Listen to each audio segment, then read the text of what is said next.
Assalamualaikum warahmatullahi wabarakatuh. Selamat datang kembali di channel Profesor Parno bersama gue Dusan. Di video kali ini kita akan membahas mengenai linear regression dan polynomial regression.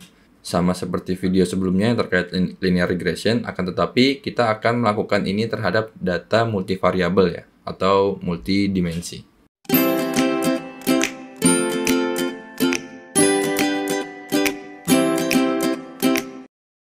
Baik, jadi seperti video sebelumnya, sebenarnya ini sama ya, regresi dengan linear regresi, tapi nanti kita akan eksekusi dia dengan varian polinomial regresi terhadap data yang lebih banyak fiturnya atau multidimensional ya. Yang pertama kita import NumPy juga. Kita akan mungkin hampir selalu ya.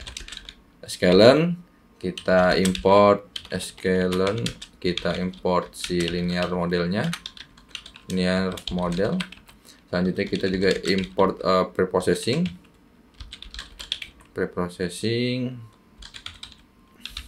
import polynomial feature ya. Polynomial feature ini nanti kita gunakan untuk membuat pemodelan polinomial.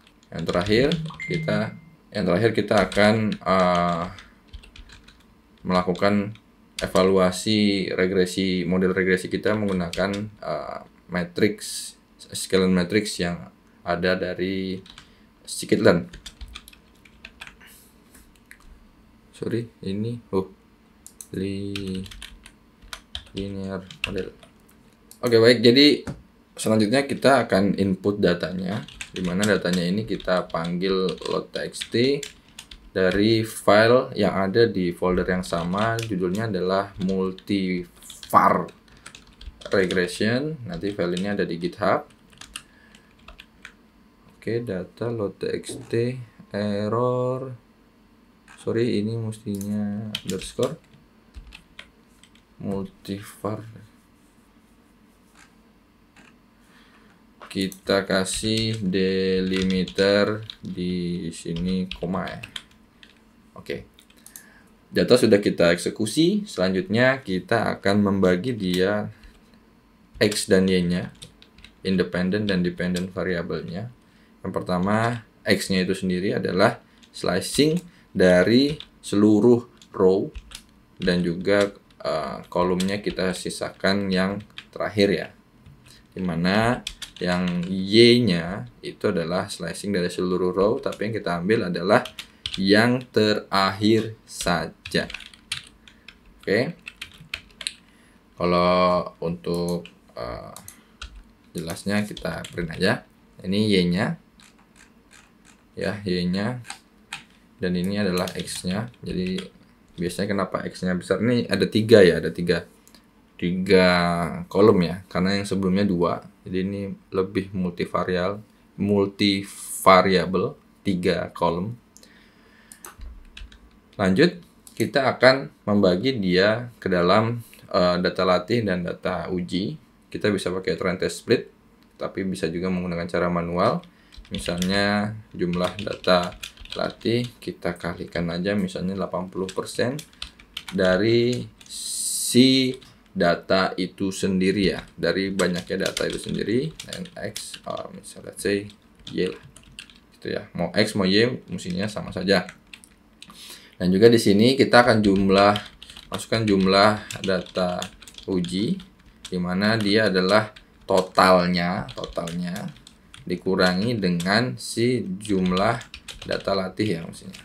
Nah, ini biar lebih aman kita coba print aja. Ini 560 dan yang ini ada 140 ya, total ada 700. Baik, kita sudah membagi data latih dan data uji. Kita juga sudah melakukan pembagian X dan Y-nya. Selanjutnya kita akan memasukkan data latih dan data uji itu sendiri ke dalam masing-masing X dan Y. Nah, ini misalnya X trendnya dan juga Y trendnya. Kita bagi jumlahnya adalah 560, berarti kita bisa melakukan slicing dari X untuk yang X trend dengan jumlah yaitu sejumlah data latih ya. Dan kebalikannya untuk Y kita samain aja di slicingnya, cuma kita ganti objeknya. Oke, ini extend dan Y-trainnya sudah. Kalau kita mau make sure dia jumlahnya sesuai dengan itu, kita bisa print extendnya 560 ya. Ini sama seperti data latih uji. Selanjutnya kita bisa bagi juga untuk yang data tesnya. Tes ya, ini tes dan ini tes juga, tapi kebalikannya dia akan kita slicing yang terakhir ya, jumlah 160 yang terakhir. Jadi ini kita akan panggil si data uji, taruh di sini, dan ini kita kosongkan. Jadi kita akan melakukan slicing dari 561 sampai dengan 700 gitu ya. Ini 561 sampai dengan 700. Sedangkan yang ini 1 0 ya, 0 sampai dengan 560 gitu. Kita eksekusi. Oke, pastikan lagi X-test-nya. Oke, sorry. Ini mestinya X-test. Oh, keliru ya. Ini mestinya di sini ya. Karena kita mulainya dari 561 ya. Salah. Oke. Ini mestinya udah oke. Sip.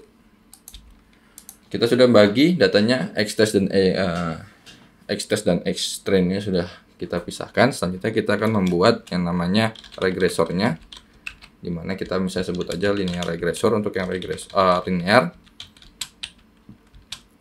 kita panggil linear model, panggil linear regression. Oke. Sudah punya regresornya, selanjutnya kita akan melakukan pemodelan. Gimana caranya? Kita tinggal panggil si linear regressor ini dan panggil fit terhadap X train dan Y train. Ini sudah punya pemodelannya, jadi linear regressor kita sudah melatih datanya sebanyak 560 ini ya. Jadi 560 sudah dilatih dan sudah masukkan ke pemodelan. Selanjutnya kita bisa melakukan prediksi ya, Y-pred. Y-pred linear regressor, kita pakai predik ya kan, kita pakai predik terhadap data uji kita. Nanti Y-pred ini akan kita bandingkan dengan Y-test ya. Y-test dan Y-pred ini akan kita lakukan uji performa. Uji performanya sama seperti video sebelumnya. Kalian bisa kopas aja atau kalian ketik manual lagi ya. Misalnya di sini print min absolute error gitu ya.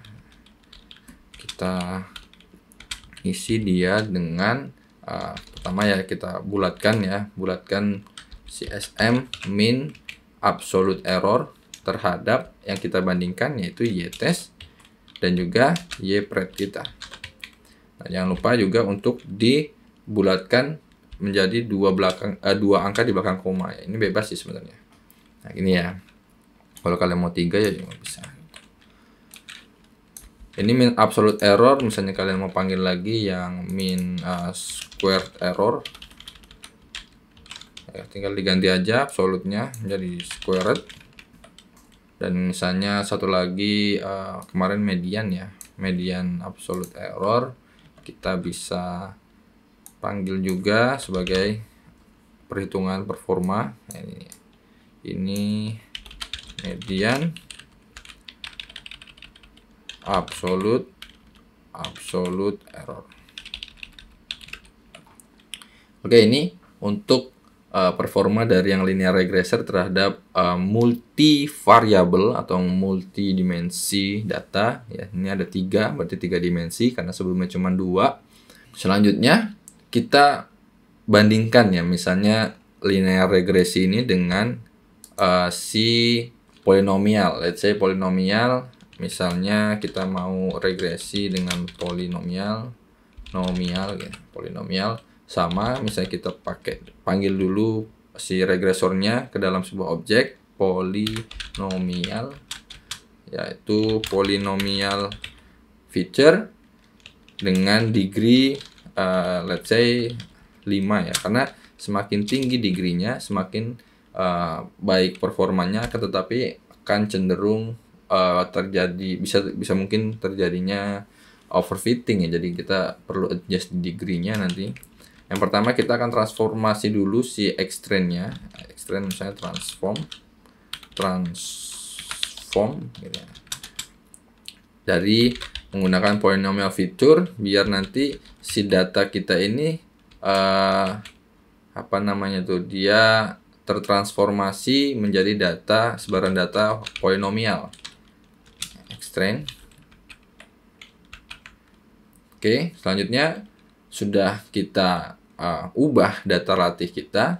Misalnya kita mau uji salah satu data dari si data yang kita punya. Let's say misalnya ini kita mau panggil yang ke-10 nih, yang 10 ini ya. Data yang ke-10 ini berarti kan 5,61, 6,14 ya, ini datanya dan hasilnya 41,2. Misalnya kita punya contoh data, kita panggil dia dan kita masukkan ke dalam array ini ya, sini kita kopas aja. Oke, datanya adalah 5,61, 6,14 dan 1,42. Dari sini kita bisa lihat bahwa estimasinya hasilnya 41,2. Jadi mestinya hasilnya semakin dekat dengan ini semakin baik ya. Nah, kita udah punya contoh datanya. Kita bisa membandingkan nanti polinomial ini dengan si linear regression. Kalau di data multivariabel yang kita contohkan ini lebih baik yang mana gitu ya. Misalnya ini perlu kita ubah dulu ya, contoh data misalnya kita panggil si polinomial fit transform. Oke, dan kita ubah si contoh data ini. Contoh data ini sudah berubah. Kalau kalian penasaran, kalian bisa print aja nih ya. Nah, ini transformasi dari si contoh data ini dalam bentuk polinomial. Nah, setelah itu kalian bisa melakukan yang namanya perbandingan nih. Ketika kalian melakukan linear regression dengan polinomial, performanya lebih baik mana? Pertama misalnya kita bandingkan linear dan polinomial. Yang pertama misalnya kita mau linear dulu, linear model 2 misalnya. Kita panggil si linear model, terus linear regression. Oke. Terus juga kita akan melakukan fitting dengan model 2 ini terhadap data dari X-train yang sudah ditransform dengan juga Y-train-nya. Ya kan, hasilnya akan tetap ya, jangan diubah menjadi bentuk polinomial. Nah, untuk performanya kita langsung print aja di sini. Misalnya untuk yang linear regression itu performanya misalnya kita terus aja langsung di sini ya, linear regressor yang pertama itu kita predik dengan data contoh data. Kita lihat hasilnya seperti apa. Hasilnya 38,34. Nah, ini tadi yang udah saya bilang ya. Di sini contohnya mendekati 41,2 semakin baik karena data realnya ya di 41,2 ini. Selanjutnya kita bandingin yang linear model kedua kita ini ya, linear model kedua, karena yang sudah kita bentuk dengan data polinomial. Print polinomial regression, kita ganti si linear regressor ini dengan linear model 2. Nah, ini kita akan predik juga terhadap contoh data tapi yang sudah diubah. Nah, ini ya, karena dia polinomial. Selanjutnya kita print aja. Nah, ini lebih mendekati sedikit aja. Tapi yang jelas dari percobaan ini mungkin bisa kita ambil kesimpulan bahwa polinomial sedikit lebih baik mengestimasi angkanya mendekati 41,2. Oke, mungkin itu aja video kali ini, video mengenai linear regression pada multivariabel atau multidimensi. Kita juga sudah melakukan 2 perbandingan ketika datanya kita ubah menjadi bentuk polinomial dan juga ketika datanya kita biarkan apa adanya ya. Dari sini kalian bisa eksperimen misalnya ke data yang ke 1, 2 atau bahkan seluruhnya, membandingkan bagaimana performa polinomial dan juga linear regression. Terima kasih yang sudah nonton. Jangan lupa untuk di like dan di share ke teman-temannya kalau video ini bermanfaat. Dan jangan lupa juga untuk subscribe channel Profesor Parno, tekan tombol loncengnya. Dan sekali lagi terima kasih. Sampai jumpa di video selanjutnya. Bye-bye.